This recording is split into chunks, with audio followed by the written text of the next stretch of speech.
নমস্কার বন্ধুরা, পুষ্প রান্নাঘরে তোমাদের সবাইকে স্বাগতম। আজকে চলে এসেছি দেখো কাঁচা আম দিয়ে আর মোরলা মাছ দিয়ে টক করব। আমটা কেটে নিয়েছি, ছোট সাইজের একটা আম। কড়াতে আমি সর্ষে ফোড়ন দিয়ে একটু ফাটিয়ে নিয়েছি, আর এখানে মোরলা মাছ ভেজে রেখেছি। চলো এবার আমটা দিয়ে দিই।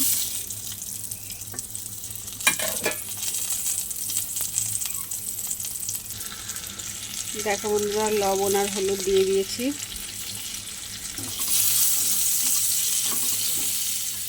মাছটা দিয়ে দিলাম, এবার অল্প জল দিয়ে দেবো। এবার আমি অল্প জল দিয়ে দেবো।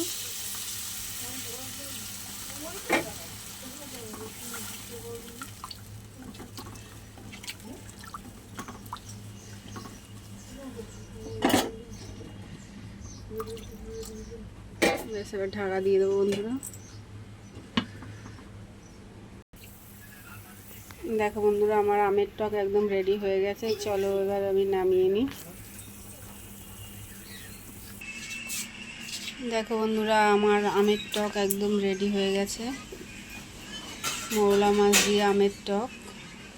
এই গরমের সময় তো টক তো ভালোই লাগে।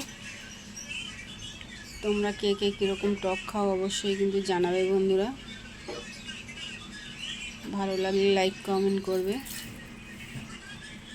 এইভাবে আমার পাশে থাকবে। আজকের মতো রাখি বন্ধু, টাটা।